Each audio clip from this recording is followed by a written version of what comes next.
जय हिंद, नमस्ते, वंदे मातरम। कैसे आप सभी लोग? आशा करता हूँ बहुत ही अच्छे होंगे। और आप सभी साथियों का स्वागत है समाधान स्टडी यूट्यूब चैनल में। और आपके सभी साथियों के लिए मॉर्निंग सेशन स्टार्ट हो चुका है और आप सभी जल्दी से जल्दी इस लाइव क्लासेस को ज्वाइन करें गाइस। आपको इस क्लास को लेने के बाद जो है बहुत ही अच्छा जो है महसूस होगा और आपको ऐसा लगेगा कि हम लोग जो है एग्ज़ाम के क्वेश्चन कर रहे हैं। और आपको बता दूंगा इसकी आप लोग पढ़ रहे हैं तो आपको ऐसा ही क्वेश्चन जो है स्क्रीन पर मिलने वाले हैं। तो चलिएगा सेशन का आगाज़ करते। एक महत्वपूर्ण सेशन जो आप सभी के लिए, सभी साथियों को very good morning guys, very good morning. जितने भी साथी जुड़ चुके हैं एक बार सेशन को शेयर कर दीजिए। अधिक से अधिक संख्या में आप सभी लोग इसे शेयर करेंगे, ठीक है। आप सभी के गाइस कमेंट जो है मैं कम देखूंगा आज और ज़्यादा से ज़्यादा पढ़ाने की कोशिश आपको करूंगा। तो चलिएगा, okay, very good morning guys, very good morning. तो ज्वाइन हो जाइए जल्दी से जल्दी।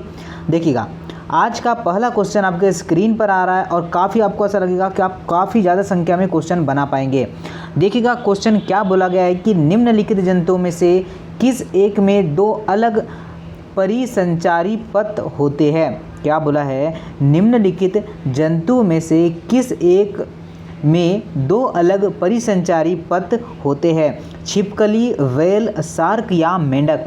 तो चलिए जितने भी साथी जुड़ चुके हैं आप लोग सेशन को शेयर जरूर करिएगा और बताइएगा आंसर क्या होगा। ओके, चलिए तो आपको बहुत ही अच्छे तरीके से तैयारी यहाँ पर करना है। देखिए काफ़ी साथियों ने आंसर दिया है ऑप्शन नंबर जो है सर बी। क्या होगा? ऑप्शन नंबर बी दिया है। आपको पता है कि वेल एक स्तनधारी प्राणी के अंतर्गत आता है। वेल क्या आता है? तो वेल आपका स्तनधारी प्राणियों के अंतर्गत इसे रखा गया है, ठीक है। तो ये आपको ध्यान रखना है। बहुत ही सिंपल क्वेश्चन था और काफ़ी साथियों ने ऑप्शन नंबर बी लगाया है। Very good guys, okay, very good morning guys. अब जल्दी से जल्दी सेशन को ज्वाइन जरूर करिएगा, आपको पता है लेट नहीं होना है। नेक्स्ट क्वेश्चन की ओर बढ़ते हैं कि किसमें पुष्प एक लिंगी होते हैं। किसमें पुष्प एक लिंगी होते हैं, यह आपसे पूछा गया है। अब देखते हैं पहला ऑप्शन ध्यान दीजिएगा कि खीरा होगा या फिर आपका गुड़हल होगा, प्याज होगा या फिर मटर होगा। सभी के मैं कमेंट्स तक वेट करूंगा। ओके, चलिए ए भी आ रहा है, बी भी कमेंट्स कर रहे हैं आप लोग। तो ध्यान दीजिएगा इस खीरा जो होता है और आपने घर में खाया भी होगा। खीरा क्या होता है? एक लिंगी होता है। क्या होता है ये? खीरा एक लिंगी होता है, ये आपको ध्यान रखना है। चलिए नर पुष्प तथा मादा पुष्प यहाँ पर अलग अलग होते हैं, ठीक है। तो ये ध्यान रखना है। ये बहुत सिंपल क्वेश्चन था। ऑप्शन नंबर इसका राइट आंसर है। ओके, चलिए जी हाँ गाइस, बिल्कुल आप लोग सही कह रहे हैं। चलेगा, और जितने भी आपके डाउट्स होंगे अंतिम में ज़रूर पूछिएगा। देखिएगा निम्नलिखित में से कौन सा फल क्या है आपका अनिषेचक फल है। क्वेश्चन क्या बोला है कि निम्नलिखित में से कौन सा फल अनिषेचक फल है। सेब होगा, कटहल होगा, केला होगा या फिर सर बैगन होगा। तो सभी लोग नोट करिएगा जो केला है, ठीक है सर, जो option number C. Very good guys, काफ़ी साथियों ने बिल्कुल सही आंसर दिया है कि आपका जो केला है निम्नलिखित में से अनिषेचक फल की बात किया तो केला क्या होता है? एक अनिषेचक फल होता है। अनिषेचक फल ऐसे फल होते हैं, आपको पता होना चाहिए कि अनिषेचक फल जो दिया हुआ है तो अनिषेचक फल कैसे होते हैं। तो ध्यानपूर्वक सुनिएगा। अनिषेचक फल जो है जिनका विकास अंडकोशिकियों के बिना होता है, ठीक है, जिसे हम लोग क्या कहते हैं? अनिषेचक फल कहते हैं, जिसका एग्जाम्पल क्या है? केला उसका एग्जाम्पल है। चलिए बातें ना करेगा इस। देखिएगा एक बहुप्रभावित जिन आपको बताना है कि यह आपका अत्यंत नूतन काल में विकसित हुआ जिन है। अन्य जिन से संयोजित होकर केवल एक लक्षण को नियंत्रित करता है। एक विशिष्ट में बहुविधि लक्षणों को नियंत्रित करता है। और ऑप्शन नंबर डी है केवल आद्य पादपों में अधिव्यक्त होता है। चलिए क्वेश्चन समझिएगा, क्या आपका आंसर आ रहा है? चलिए वेरी गुड गाइस, काफ़ी साथियों ने बिल्कुल सही दिया है, बताइए। ओके, चलिए वेरी गुड गाइस, सभी का स्वागत है। सभी लोग आ चुके हैं, जुड़ चुके हैं। चलिए बताइए क्या आंसर होगा? बहुप्रभावित जिन है। क्या है? बहुप्रभावित जिन। तो देखिएगा काफ़ी साथियों ने आंसर लगाया है ऑप्शन नंबर सी कि सर एक एसटी में बहुविधि लक्षणों को नियंत्रित करता है? ऑप्शन नंबर ए बिल्कुल राइट आंसर है। बहुत आपका बढ़िया राइट आंसर। आपको पता होना चाहिए कि एक बहुविध आपका बहुप्रभावित जीन एक व्यक्ति में बहुत प्रकार के लक्षणों को नियंत्रित करता है। राइट आंसर की बात कर ले, C is right answer, C is right answer. चलिए आगे चलते हैं, नेक्स्ट क्वेश्चन देखते हैं सर क्या है कि निम्नलिखित में से कौन सा एक कंकाल तंत्र का कार्य नहीं है? चलिए जी हाँ गाइस, बिल्कुल अभी जो है जल्द ही आपको पता है कि जिनने भी नीट का फॉर्म डाला है तो अभी जुलाई में एग्ज़ाम है, तो हो सकता है कि जो है मैं आपको प्रीवियस ईयर करवाऊँ और इसके बाद टॉपिक वाली भी क्लास करवाऊँ। तो आप लोग बिल्कुल निश्चिंत रहिए, बिल्कुल शानदार ही स्टडी होगी समाधान स्टडी के थ्रू। देखिए निम्नलिखित में से कौन सा कंकाल तंत्र का कार्य नहीं है? देखिए आपका खनिजों का भंडारण, देह ऊष्मा का उत्पादन, या फिर आपका संचालन, या फिर आपका रक्तता अणुओं का उत्पादन। चलिए ओके, जी हाँ गाइस, बिल्कुल आप सही बोल रहे हैं कि सर बी होगा और B is the right answer. चलिए काफ़ी साथियों ने, काफ़ी कम ही साथी है जिन्होंने आंसर बी दिया है कि देह ऊष्मा का उत्पादन बिल्कुल सही आंसर होगा। क्या होगा? ऑप्शन नंबर बी सर बिल्कुल राइट है, बिल्कुल राइट है। चलिए आगे चलते हैं, काफ़ी साथी जो है आज लाइव नहीं आए क्या? चलिए छुट्टी तो नहीं मना रहे। देखिए नेक्स्ट क्वेश्चन नोट करिएगा, क्या है सर कि आपका जबड़ाहीन मछली, ठीक है, किसकी बात किया? मछली की बात किया। तो जबड़ाहीन मछली जो अपने अंडों को अलवणीय जल में देखती है, जिसमें एमोसिस लार्वा कायांतरण के बाद वापस समुद्र में जाता है, वह है आपका मिक्साइन, या फिर होगा आपका नियोमिसाइन, या फिर होगा पेट्रोमाइजोन, या फिर होगा आपका एप्ट्रोट्रोप्स। देखिए मछली जो है अगर पूछा जाए सांस किसके द्वारा लेते हैं, तो गिल्स के द्वारा, यह गलफड़ों के द्वारा क्या लेते हैं? सांस लेते हैं। चलिए अब यहाँ पर आपको आंसर क्या करना था? देखिए साथियों, आप सभी लोगों ने क्या किया, यह जो होगा आपका पेट्रोमाइजोन, इसका बिल्कुल सही आंसर होगा। ठीक है सर, तो सी वाले बिल्कुल सही हो गए, बिल्कुल सही हो गए। जी हाँ बिल्कुल सही बोल रहे हैं आप लोग, काफ़ी साथियों ने, बहुत ही कम है जिन्होंने आंसर सही किया था। Very good guys, very good. चलिए ऐसे ही मेहनत करते रहिएगा, मेहनत करने वाले कभी विफल नहीं होते, एक न एक दिन जो है उसकी जो है परिणाम आपको मिलेगा। बस कंटिन्यू बने रहिए, कंटिन्यू रेगुलर क्लास में आइए, आपको बहुत कुछ सीखने को मिलेगा। और आप जो क्वेश्चन से डरते थे, जो क्वेश्चन छोड़ के आते थे एग्ज़ाम हॉल में, अब आप लोग उसे पूर्ण तरीके से सही करेंगे। तंतुरूप उपकरण किसका लाक्षणिक गुण है? क्या बोला है सर कि तंतुरूप उपकरण किसका लाक्षणिक गुण है? बीजांड कायिक भ्रूण का, या फिर होगा सर आपका एल्यूरोन कोशिका का, या फिर आपका सिनर्जिएट्स का, या फिर होगा जनन कोशिका का। चलिए सभी लोग जो है क्वेश्चन को ध्यानपूर्वक देखिएगा, आप लोग बना पाएंगे अगर आप लोगों ने ध्यानपूर्वक सही देखा होगा क्वेश्चन को। तो देखिए यहाँ पर इसने बोला है, क्या है, इसने पूछा है लाक्षणिक गुण जो होगा ये होगा आपका सिनर्जिट्स जो होगा, इसका लाक्षणिक गुण है किसका? तंतु रूपी उपकरण का। तो आप सभी लोगों ने जो यहाँ पर दिया है सिनर्जिन्स जो दिया है, इसके हिंदी मीनिंग की बात करूँ तो सहायक सेल, मतलब सहायक कोशिका होता है, ये आपको ध्यान रखना है। ओके चलिए आगे बढ़ते हैं, आशा करता हूँ समझ में आ रहा होगा। अगर सभी साथियों को ऐसा लग रहा है कि सेशन हमें अच्छा लग रहा है तो लाइक करने में कंजूसी बिल्कुल ना करें। चलिए हम लोग आगे देखते हैं क्या है, आपको यहाँ पर कुट दिए हुए कुछ, देखिए क्या है। नीचे दिए गए सूची में ए से लेकर डी तक विभिन्न अवयव और एक कोष्ठीय द्विबीजपत्री तने में बाहर से भीतर की उसकी व्यवस्था का सही क्रम बताइएगा। मतलब आपको बताना है बाहर से लेकर अंदर तक उसका सही क्रम क्या है। द्वितीयक आपका वलकुट, कास्ट या द्वितीयक पोषवाह या फिर कागज। तो देखिए सही क्रम की बात करते हैं, ऑप्शंस भी आपके सामने दिए हुए हैं। सही क्रम क्या होगा? पहले होगा आपका कागज, ओके, काग होगा पहले, फिर द्वितीयक वलकुट होगा, क्या होगा पहले, देखिए मैं आपको यहाँ पर बना के बता दूँ, पहले डी होगा, फिर ए होगा, देन उसके बाद क्या होगा? द्वितीयक क्लोम होगा, ठीक है, पोषक वहाँ, ये पोषक वहाँ मतलब सी होगा, और देन आपका जो है बी होगा वो कास्ट होगा। तो ऐसा ऑप्शन कहीं दिख रहा है क्या आपको? चल ये दिख रहा है आपको ऑप्शन नंबर बी में, तो आपका राइट आंसर क्या होगा सर? ऑप्शन नंबर बी होगा। बहुत बढ़िया, काफ़ी साथियों ने सही आंसर सटीक पहुँचे थे, बट जो है अब आप लोग गलतियां नहीं करेंगे, एग्ज़ाम हॉल में जैसे ही देखने को मिलेगा आप लोग इसे सही करेंगे और इसका क्रम भी बता पाएंगे। चलिए आगे देखिए नेक्स्ट क्या बोला है। ओके जी हाँ गाइस, बिल्कुल आप जितने भी डाउट्स है अंतिम में पूछेगा, अभी जो है बातें ना करें और रेगुलरली जितना मैं कंटेंट करवा रहा हूँ इस पर फोकस करें और आंसर कमेंट्स करते जाए। जितना भी आज जो चुपचाप बैठे हुए गाइस आप लोग कुछ कमेंट्स जरूर करिएगा ताकि जो है आप लोग चीज़ों को समझें। निम्नलिखित हार्मोन्स में से कौन सा एक हार्मोन्स शर्करा उपापचय में शामिल नहीं होता है? क्या बोला है कि शर्करा के उपापचय में सम्मिलित नहीं होता है, यह बोला है। देखिए पहला ऑप्शन देखिए आपका एल्डोस्टेरॉन होगा सर, या फिर आपका इंसुलिन होगा, या फिर होगा आपका ग्लूकोगॉन, या फिर होगा आपका कार्टिसोन। चलिए बताइएगा सर क्या होगा। ओके देखिए कितने साथी है जिन्होंने आंसर लगाया है एल्डोस्टेरॉन। तो राइट आंसर की बात करते हैं सर, आपका राइट आंसर क्या होगा aldosterone. Option number A is a right answer. क्या होगा जिन साथियों ने आंसर ए किया है बिल्कुल सही है सर, बिल्कुल सही आंसर है। चलिए आगे चलते हैं, नेक्स्ट क्वेश्चन देखते हैं कि सुनहरे मतलब गोल्डन चावल एक अनुवांशिक रूपांतरित फसली पादप है, ठीक है।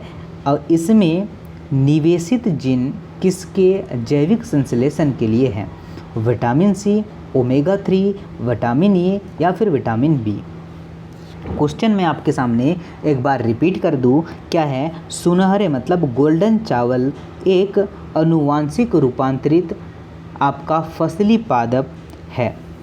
इसमें निवेशित जीन जिसके जैव संश्लेषण के लिए आपका कौन सा विटामिन आवश्यक है? तो नोट कीजिएगा विटामिन ए, ठीक है। विटामिन ए आपका आवश्यक होगा और आपको पता है कि जल में घुलनशील आपका बी और सी होता है, बाकी सब वसा में घुलनशील होता है।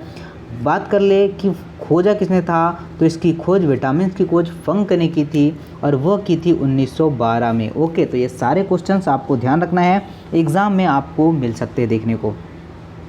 चलिए गाइस आगे चलते हैं, नेक्स्ट क्वेश्चन को सॉल्व करते गाइस। क्या है कि पशुपालन में बहिर्प्रजनन एक महत्वपूर्ण क्रियाविधि है क्योंकि यह जंतुओं के शुद्ध वंशानुक्रम को क्या करती है? उत्पन्न करने में उपयोगी है।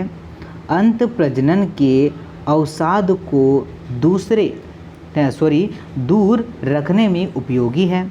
या फिर सर ऑप्शन नंबर सी होगा कि हानिकारक अप्रभावी जीन का अनावृत कर देती है जिन्हें चयन द्वारा निष्कासित किया जा सकता है। या फिर ऑप्शन नंबर डी होगा आपका कि बेहतर जीनों की एकत्रीकरण में मदद करता है। चलिए बताइए आप सभी लोग क्या आंसर होगा, मैं वेट कर रहा हूँ सभी आंसरों का। आपसे क्या बोला है क्वेश्चन मैं आपको रिपीट कर देता हूँ जब तक कि पशुपालन में, ठीक है, पशुपालन में बाह्य प्रजनन एक महत्वपूर्ण क्रियाविधि क्योंकि यह जो है आपको बताना है इसके आगे जो आपका सही आंसर क्या होगा?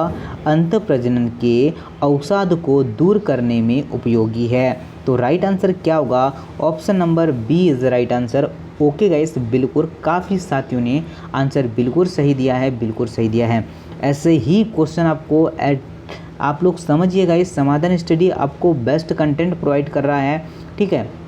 अगर आप लोग जो है ऐसे क्वेश्चन नहीं पढ़ पा रहे हैं तो आप लोग बहुत भ्रम में हैं, तो भ्रम से बाहर निकलिए और जो है प्रेजेंट में जीना है आप लोगों को। सह प्रभाविता दर्शाने वाली जीन में क्या होता है, ठीक है, सह प्रभाविता दर्शाने वाले जीन में क्या होता है? देखिए आपका युग्म विकल्पी एक ही गुणसूत्र पर दृढ़तापूर्वक आपका सहलंगित होते हैं, वे समविकल्पी जो एक दूसरे के लिए अप्रभावी होते हैं। या फिर आपका होगा विषम युग्मक में दोनों युग्म विकल्पी स्वतंत्र रूप से अभिव्यक्त होते हैं। या ऑप्शन नंबर डी होगा आपका जो है आपका यह युग्म विकल्पी दूसरे पर प्रभावी होते हैं।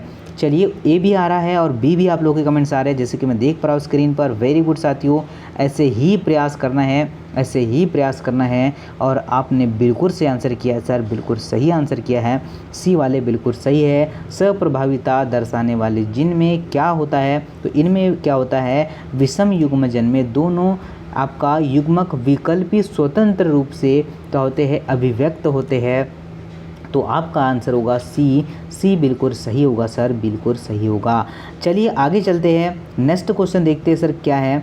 नेक्स्ट क्वेश्चन आपसे बोला गया है, नोट करते हैं कि निम्नलिखित हार्मोनों में से कौन सा हार्मोन कहीं अन्य स्थान पर संश्लेषित होता है लेकिन उसका भंडारण और निर्मोचन मुख्य ग्रंथि मतलब मास्टर ग्लैंड द्वारा होता है। देखिए पहला ऑप्शन ध्यानपूर्वक सुनिएगा, पहला ऑप्शन है आपका ल्यूटिनाइजिन हार्मोन्स, सेकेंड है सर आपका प्रोलेक्टिन, और जो है सी क्या है आपका मेलाइनोसाइट उद्दीपक हार्मोन्स, या फिर होगा वो आपका प्रतिमूल्यन हार्मोन्स होगा। चलिए देखते हैं कितने साथी बिल्कुल सही आंसर करते हैं। प्रतिमूल्य हार्मोन्स को और एक नाम से जानते हैं। मैं राइट आंसर तो पहले आपको बता दूं, आपका राइट आंसर क्या होगा, यही होगा ऑप्शन नंबर डी, इसे और एक नाम से जानते हैं। अगर आपको पता हो तो ADH हार्मोन्स के नाम से भी जानते हैं, ठीक है। तो राइट आंसर क्या होगा आपका, ऑप्शन नंबर डी होगा सर। क्या आपको समझ में आ रहा है? अगर समझ में आ रहा है तो थम्स अप करके बताइए क्या सेशन आपको समझ में आ रहा है, कुछ आप लोग सीख पा रहे हैं, और कितना सीख पाए हैं यह भी आपको कमेंट्स करके बताना है। चलिए देखिए सर नेक्स्ट क्या है आपका, अनुक्रमिक पोषी स्तर पर विषम की सांद्रता बढ़ाने को क्या कहते हैं? जैव आपका अपकर्षण, जैव रूपांतरण, या फिर जैव भू रासायनिक चक्र, या फिर जैव आवर्धन कहते हैं। चलिए अब बताइएगा आंसर क्या होगा। ओके देखिए सभी साथी बहुत ही बढ़िया आंसर कर रहे हैं, जैसे कि मैं स्क्रीन पर देख पा रहा हूँ। देखिए डी बिल्कुल सही आंसर है, जैव आवर्धन आपका बिल्कुल सही आंसर है। क्या होगा, जैव आवर्धन। अगर आपने प्रयास किया है तो बिल्कुल सर हमने बिल्कुल सही आंसर लगाया है। चलिए देखिए नेक्स्ट क्वेश्चन क्या है कि औद्योगिक अतिक्रस्ता एक उदाहरण है, ठीक है। देखिए क्या उदाहरण है आपका, प्राकृतिक वर्ण का उत्परिवर्तन का, नव लेमावाद का, या फिर डार्विनवाद का। चलिए कमेंट्स करते हैं, 2 मिनट आप लोग कमेंट्स जरूर करिएगा, देखते हैं आंसर क्या होगा।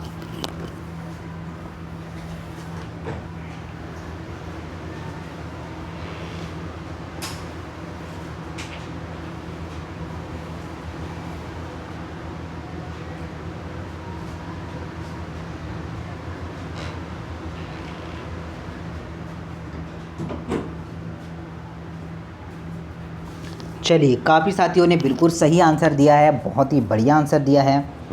देखिए सर जी राइट आंसर की बात कर ले तो राइट आंसर क्या होगा, very good very good very good, A वाले बिल्कुल सत्य है सर, बिल्कुल सत्य है कि आपका प्राकृतिक वर्ण इसका सही आंसर होगा, ठीक है। ओरिजिन ऑफ स्पीसीज बुक के लेखक कौन है, तो डार्विन है, ये आपको पता है।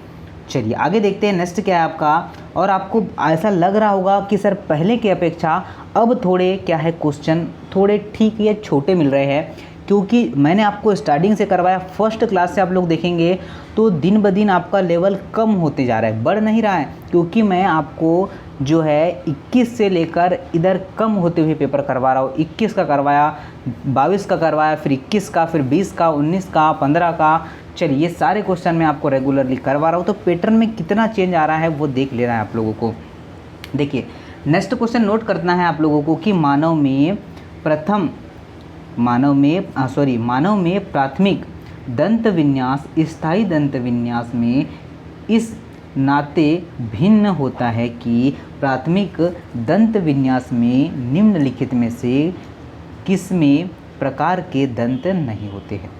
देखिए सर पहला ऑप्शन है आपका अग्र चवर्णक, सेकेंड है आपका चवर्णक, सी है आपका क्रदनक, और डी है आपका रदनक। देखिए सर इसका राइट आंसर क्या होगा, अग्र चवर्णक इसका सही आंसर होगा। और इसके सूत्र की बात कर लूँ, दंत विन्यास की बात कर लूँ तो 2102 और आपका 2102 जो होता है इसका दंत विन्यास होता है। नोट कीजिएगा, एग्जाम हॉल में आपको मिल सकता है जब इन्होंने क्वेश्चन का पैटर्न चेंज कर दिया है। ठीक है सर, आगे चले, सभी लोग थम्स अप करिएगा, समझ में आ रहा है ना आप लोगों को। नेक्स्ट क्वेश्चन की ओर बढ़ते हैं। देखिएगा नेक्स्ट क्या बोला है कि गेहूं के दाने के भ्रूण में एक बड़े ढाल के आकार का बीज पत्र होता है वह क्या कहलाता है? ओके, बड़े जो आकार का बीज पत्र क्या कहलाता है? चलिए बताइए। आपका मूलांकुर चोल, या फिर होगा आपका स्कूटेलम, या फिर होगा प्रांकुर चोल, या फिर होगा अधिकोरक। चलिए वेट करते हैं आप सभी लोगों के आंसर का। तो देखिए सर आंसर क्या होगा, आंसर क्या होगा? ऑप्शन नंबर बी आपका बिल्कुल सही होगा, आपका स्कूटेलम बिल्कुल सही आंसर होगा। क्या होगा? B is the right answer. Scutellum गेहूं के दाने में पाया जाने वाला एक भ्रूण है, ठीक है, ये आपको नोट करना है। चलिए आगे चलते हैं। अब तो समझ में आ रहे हैं आपको क्वेश्चन, और आशा करता हूँ आपको जो है आप लोग जो है क्वेश्चन जो आपको एग्जाम हॉल में ज़रूर आए और आप लोग एग्ज़ाम को क्रैक करें।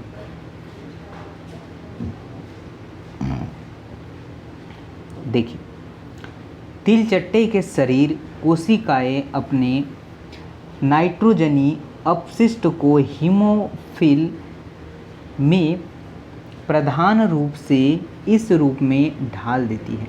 पोटेशियम आपका यूरिट, यूरिया, कैल्शियम कार्बोनेट, या फिर अमोनिया। चलिए बताएंगे क्या आंसर होगा। तो देखिए सर, अगर हमने आंसर लगाया है option number A potassium urate, तो बिल्कुल सही आंसर है। क्या आंसर लगाया सर? अगर हमने लगाया है option number A potassium urate, क्या आंसर लगाया सर? पोटेशियम यूरेट, तो बिल्कुल सही आंसर और बिल्कुल सत्य आंसर हमने लगाया है। और काफ़ी साथियों ने आंसर दे दिया है ऑप्शन नंबर ए, तो बिल्कुल सही आंसर ही दिया होगा। चलिएगा आगे देखिएगा, अगला क्वेश्चन क्या है कि निम्नलिखित जैव अणुओं में से किस में फास्फोडाइएस्टर बंद होता है? किस में आपका फास्फोडाइएस्टर बंद होता है? एक पोली आपका सेकेराइड्स में मोनोसेकेराइड्स, एक आपका पॉलीपेप्टाइड्स में अमीनो अम्ल, या फिर होगा आपका एक न्यूक्लियोटाइड्स में न्यूक्लिक अम्ल, और या फिर होगा आपका एक डाइग्लिसराइड में वसा अम्ल। तो चलिएगा नोट करिएगा और बताइएगा हमें आपका आंसर क्या हो रहा है और कितना साथी बिल्कुल सही आंसर कर पा रहा है। चलिए वेट करते हैं आपके आंसर का। आंसर वेरी गुड साथियों, काफ़ी। चलिए संगीता, सरिता, माया, वेरी गुड गाइस, बहुत बढ़िया, बहुत ही अच्छा आंसर दिया है। सी सर जी, सी बिल्कुल सही होगा आपका कि एक आपका न्यूक्लियोटाइड्स में न्यूक्लिक अम्ल आपका बिल्कुल सही, बिल्कुल सत्य आंसर है। C is the right answer, C is the right answer. Next क्या है आपका कि आपका सहलग्नता शब्द किसने प्रयोग किया था? इसको सबसे पहले किसने बताया था? लिंगो शब्द जो है आपका यह दिया था आपका किसने sir ji? Option number D T H. Morgan ने दिया था। और ये क्वेश्चन मैंने आपको पहले करवा दिया था 1913 में, ठीक है। कब दिया था? 1913 का मैंने 1933 में, ओके, 1933 में जो है शब्द दिया था। और आपका अनुवांशिकी में गुणसूत्र के कार्य के रूप में इन्हें नोबेल पुरस्कार भी प्रदान किया था। किसको? मॉर्गन को नोबेल पुरस्कार भी प्रोवाइड किया गया है। ये भी आपको ध्यान रखना है, ये थोड़े थोड़े फैक्ट आपको एग्जाम में बहुत काम आएंगे। चलिए सर आगे चलते हैं। ऐसे ही नेक्स्ट क्वेश्चन देखते हैं कि निम्नलिखित में से कौन सा कथन क्या है गलत है। तो आपको चूज़ करना है गलत कथन। अब देखते हैं इसमें से गलत कथन कौन सा होने वाला है। देखिए सर, आपका म्यूकर के द्विक सांभिक चल बीजाणु होते हैं। बी है आपका अगुणित भ्रूणपोष अनावृत बीजी पादपों का प्रारूपी लक्षण है। या फिर सी होगा भूरे शैवाल में पर्णहरित एवं सी तथा आपका फ्यूकोजेंथिस होता है। आपका स्त्रीधानी बायोफाइटा, टेरिडोफाइटा और अनावृत बीज पादपों में पाई जाती है। बताइए अब क्या आपका आंसर होगा? सभी लोग नोट करिएगा। तो म्यूकस में एक क्या होता है? बीज अंचल होता है। राइट आंसर क्या होगा सर जी? ए जो है यहाँ पर गलत है, बाकी सभी क्या सत्य है। गलत का आपको चयन करने बोला था, तो ऑप्शन नंबर ए क्या है? गलत होता है। तो ये बिल्कुल आपका सही है सर। यहाँ पे आपने काफ़ी साथियों ने बिल्कुल गलत आंसर दिया था, तो ज़रूर नोट करना गाइस। देखिए आगे देखिएगा क्या है। आपसे बोला गया है कि अपस्थानिक आपका संघ भरताए जानी जाती है। पहला ऑप्शन नोट कीजिएगा कि गर्भाशय में अतिरिक्त क्या है? गर्भाशय में अतिरिक्त भ्रूण का किसी अन्य स्थान पर अंतरोपण। बी है आपका दोषयुक्त भ्रूण का गर्भाशय में अंतरोपण, या फिर होगा आपका कि संघभरताएं जो हार्मोन्स के असंतुलन होने से समाप्त हो जाती है, या फिर होगा आपका कि संघभरताएं जिसमें अनुवांशिक आपका विषमताएं हो। तो चलिए नोट करिएगा, आंसर बताइएगा, आंसर क्या होगा। वेरी गुड साथियों, आंसर आना स्टार्ट हो चुका है। काफ़ी साथियों ने बिल्कुल सही आंसर दिया है।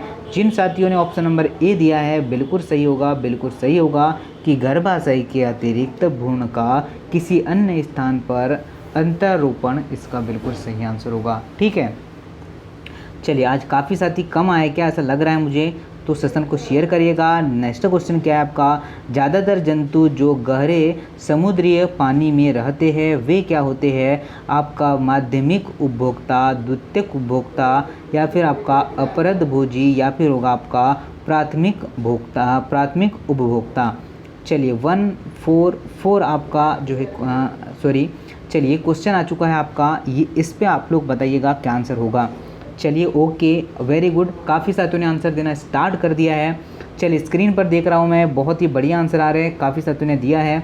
चलिए ए क्या होगा, ए होगा राइट आंसर। नहीं बच्चा, ए नहीं होगा, सी होगा अपरदभोजी, इसका बिल्कुल सही, बिल्कुल सत्य आंसर सी वाले बिल्कुल करेक्ट होंगे। चलिए यही आंसर आ रहा है क्या, आप सभी लोगों का यही आंसर आ रहा होगा जैसे कि मैं देख पा रहा हूँ स्क्रीन पर। नेक्स्ट क्वेश्चन की ओर बढ़ते हैं कि निम्नलिखित में से कौन सा रोग प्रोटोजोआ के कारण होता है। क्या क्वेश्चन बोला है कि निम्नलिखित में से कौन सा रोग प्रोटोजोआ के कारण होता है। इन्फ्लुएंजा होगा, या फिर होगा बेबीसियोसिस, या फिर होगा आपका ब्लास्टोमाइकोसिस, या फिर होगा सिफिलिस। चलिए मैंने वेट कर रहे हैं आंसर का। वेरी गुड गाइस, ऐसे ही आप लोग निरंतर प्रयास करते रहना है और लगातार आपको सिलेक्शन लेते रहना है। चलिए बताइए क्या आंसर होगा। वेरी गुड, बहुत बढ़िया। तो बी, कितने साथियों ने बी आंसर दिया है।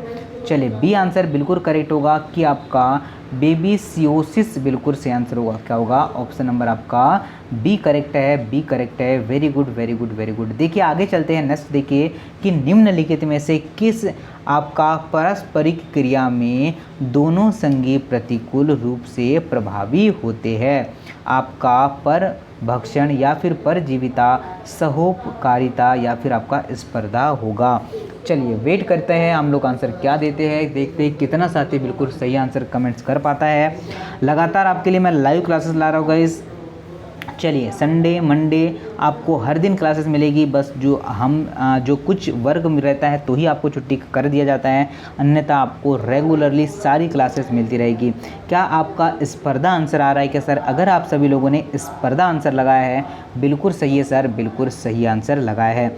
चलिए उसी तरीके से आगे चलते हैं। नेक्स्ट क्वेश्चन क्या है जरा देखते हैं कि सबसे बड़े, ठीक है, सबसे बड़े से प्रारंभ करके सबसे छोटे क्रम में जीवों के आनुवांशिक पदार्थ के सही क्रम को पहचानना है। जीनोम, गुणसूत्र, या फिर न्यूक्लियोटाइड्स या जीन होगा। तो पहले क्या आएगा ये बताना है। तो पहले तो गैस आपको मैंने पढ़ाया है कि पहले क्या आएगा। तो पहले आपका क्या आएगा, जीनोम आएगा, गुणसूत्र होगा, जीन होगा, फिर बनेगा आपका न्यूक्लियोटाइड्स। तो आपका सही आंसर क्या बन जाएगा, इसी तरीके से आपका option number B correct answer बन जाएगा। क्या यही आंसर आप लोगों का आ रहा है क्या। स्क्रीन पर देख रहा हूँ यही आंसर आ रहा है, बहुत बढ़िया, बहुत ही शानदार आंसर होगा। B is the right answer, B is the right answer. Okay guys, चलिए तो आज का सेशन मैं इतना ही रहने देता हूँ। ओके चलिए, और मिलूँगा अब आपको नेक्स्ट सेशन में। नेक्स्ट सेशन जो है आपका, और आप सभी लोग जो गाइस जो भी नया होगा, चलिए हाँ इतनी ही क्लास होगी, काफ़ी है इतनी क्लास अभी के लिए, ठीक है। चलिए आज छुट्टी का दिन है तो आज थोड़ा जो है मैंने सोचा कि छुट्टी दे दूं, पर नहीं, आपके लिए लाइव लाए हैं मैंने क्लास। ओके, तो अगर आपके कुछ डाउट्स हो तो कमेंट्स बॉक्स में ज़रूर कमेंट्स करिएगा। और सेशन कैसा लगा ये कमेंट्स करके, चाहे वो ऑफलाइन वाला बंदा हो, चाहे वो ऑफलाइन, चाहे ऑनलाइन वाला साथी हो, हमारे साथ जुड़े, समाधान स्टडी टेलीग्राम ग्रुप में जुड़े। जल्द ही आपका टेस्ट स्टार्ट करने वाला हूँ मैं, तो आप लोग टेलीग्राम ग्रुप समाधान स्टडी को ज़रूर ज्वाइन कीजिएगा। और सेशन अच्छा लगा तो आप लोग लाइक ज़रूर करिएगा। चलिए तो मिलते हैं नेक्स्ट सेशन में नई अपडेट के साथ। जय हिंद, राधे राधे, नमस्कार।